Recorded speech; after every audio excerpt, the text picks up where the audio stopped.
मैं योग और अध्यापन 95 से विश्वविद्यालय में कर रहा हूँ। उत्तर भारत में पहला अपॉइंटमेंट हमारा था ये योग शिक्षक विश्वविद्यालय में। आज के इस कार्यक्रम के लिए केवल इतना ही कहूँ कि अनिल जी और ऋषि जी दोनों साधुवाद के पात्र, क्योंकि आज के इस युग में जब परिवार ही बिखर गया है तो संयुक्त परिवार देखने को भी बहुत दुर्लभ है। और संयुक्त परिवार की महिमा क्या है ये हम सब ने अभी 2 सालों में, विशेष रूप से 1 साल जब दूसरी लहर चली कोरोना की, तो बहुतों ने महसूस किया होगा कि आपके आगे पीछे कोई नहीं। बहुत से परिवार उजड़ गए, लेकिन जिसका अपना कोई था वो चाहे जितनी भी तूफान क्यों ना आए वो आपके साथ आके खड़ा। तो परिवार, संयुक्त परिवार। कल ही मेरे यहाँ एक यूनिवर्सिटी का PhD का बच्चा हमसे कह रहा था, हमने कहा बेटा और कैसे हो किया थी, तो कह रही सर हमने आज तक गाँव नहीं देखा, मेरा कोई गाँव ही नहीं। मैंने कहा चलो मेरे यहाँ तक को 2-4 दिन घुमा लाते, बहुत बढ़िया गाँव बना। तो इस युग में, इस भागती हुई जिंदगी में जहाँ हम एकाकी परिवार की तरफ बढ़ रहे हैं, आज ही मैंने पोस्ट डाली थी, बहुत से लोगों का आया, फेसबुक पर भी डाला था कि जिस बेटी को सास ससुर के साथ न रहना हो, उनके माँ बाप को चाहिए कि अपनी बेटी किसी अनाथालय में जाकर शादी करे, क्योंकि अनाथालय में उसके आगे पीछे कोई नहीं होगा, तुम ही करो, क्योंकि हमारी संस्कृति चली जा रही है। लेकिन अनिल कश्यप जी और ये जो इन्होंने ये सजाया है, ये लोग नमन के पात्र हैं, जिन्होंने ऐसे पौधे को सिंचित करके आज खड़ा किया कि शायद बहुत दुर्लभ होगा। आप भी शहर में रहते हैं, हम लोग भी शहर में रहते हैं, कौन अपने माता पिता को इस तरह पूर्वजों को याद करता है। इसलिए आप दोनों को बहुत बहुत साधुवाद। और ये संस्कार मैं देख रहा था कि बिटिया रानी में भी आ, तो अभी पीछे चर्चा हो रही थी कि निशी जी के बिल्कुल नक्शे कदम पे बिटिया रानी जा रही है, तो हमने कहा दोनों में जो जैसा पौधा होगा, जैसा हम सिंचित करेंगे वैसा ही पौधा। तो ये हम सब का कर्तव्य है कि अनिल जी से और ऋषि जी से हम लोग भी प्रेरणा लें और अपने बच्चों को अपने सनातन संस्कारों से शिक्षित जरूर करें। तो हम लोग नहीं करते, हमारे पास पैसा कमाने से फुर्सत नहीं, दुनिया के राग बट्टों से फुर्सत नहीं है, दोस्तों के लिए समय है, लेकिन अपनी संतानों के लिए समय नहीं है कि आप उसके साथ बैठिए, उसके साथ अपनी संस्कृति पर डिस्कस करिए। हम आप में से बहुत से लोग हैं, मैं तो बड़े बड़े आयोजनों में भी जा रहा हूँ, अभी एक लाइव टेलीकास्ट कर रहा तो वो मैं भेज नहीं पाया, लेकिन हनुमान जी का कार्यक्रम था हनुमान जयंती से पहले।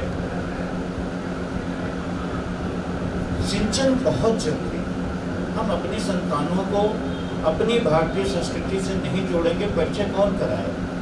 और अगर हम परिचय नहीं कराएंगे तो दूसरा अपनी संस्कृति से परिचय कराए। आप अपने बच्चों को अपने पूर्वजों के संस्कार से भर दीजिए। 16 साल की उम्र तक अपने बच्चों को अपने धर्म, अपने ज्ञान, अपनी संस्कृति, अपने माता पिता का जो कुछ भी उनका अस्तित्व रहा, आपकी बेटी ही क्यों ना हो, यदि आपने 16 साल 17 साल तक उसको अपने संस्कार डाले हैं, उसके बाद बेटी को अकेले जंगल में भेज दीजिए, वो कभी गलत कदम नहीं उठा सकता, क्योंकि संस्कार हमारी दीवार बन के खड़े। जब हम कहीं गलत करने जाते हैं तो हमारे मन में एक बार आता है कि मैं उस परिवार से हूँ, लोग क्या करें, यही संस्कार जब तक। लेकिन हम अपने संस्कार कहाँ दे? हमने कई बार हनुमान जी के पास मंदिर में रहता हूँ, बहुत से लोग आ जाते हैं, मंगल के दिन मंदिरों में भीड़, बुद्ध को हनुमान जी खाली बैठे, पता नहीं कौन सी मोहब्बत। अरे हम तो कहते हैं जिस दिन हम खाली हों उस दिन आइए तो आपसे विस्तार से चर्चा होगी। तो हनुमान जी बुद्ध को खाली हैं, आपको निकल जाओ, जब देर तक बातें करो, जब धक्का मार मार भगाया जा रहा उसे तो जाते, क्योंकि हमारा धर्म मंगल को ही जगता है हनुमान जी के लिए। मंगल को दारू नहीं पिए, मंगल है। बुद्ध को पूरी बोतल खोल के बैठ जाए और सोचेंगे हनुमान जी कृपा करें। शंकर जी को जल क्यों चढ़ा रहे हैं पता ही नहीं। हम जो कुछ कर रहे हैं पता नहीं है, भेड़ चाल में चलने से काम नहीं चलेगा। और ये इन पूर्वजों को मैं नमन करूं, इन्होंने कहीं न कहीं सिंचित किया होगा जो अनिल कश्यप जैसा पौधा था। और मैं बिल्कुल हृदय से आपको साधुवाद देता हूँ कि ईश्वर करे कि सबको ऐसी संतान हो जो अपने पूर्वजों को इस युग में जब याद कर रहा है तो आगे वाली पीढ़ी में भी हम लोगों को यहाँ से सीख लेनी चाहिए। मेरा एक प्रोग्राम था किसी के साथ बागेश्वर धाम जाने का, लेकिन फिर वो निरस्त हुआ। फिर 2 तारीख को है, फिर 3 तारीख को वृंदावन जाना है। लेकिन संस्कारों से हम बंधे, कहीं ना कहीं बंधे। आप अपने परिवार के संस्कारों से अवगत कराइए, अपने सनातन के संस्कारों से अवगत कराइए। तिलक क्यों लगाते हैं, पूजा क्यों करनी चाहिए, मंदिर क्यों जाना चाहिए, सवेरे पैर छूने का क्या फायदा होगा, क्यों छूना चाहिए, क्यों बड़ों को प्रणाम करना चाहिए। अभी हम लोग बैठे थे तो बिटिया रानी लिए सबको लगा रहे थे। ये संस्कार डालने पड़ेंगे हमें। अभी आप भावुक हो रहे थे बोलते बोलते, ये क्या है? संस्कार ही तो आपको भावुक बना रहे। और जब ऐसे माता पिता का अपने संतानों के लिए अश्रु के रूप में भाव प्रकट होता है, ऐसी संतान चाहे जितने जन्म ले, उसकी कुंडली में कभी पितृ दोष नहीं आता।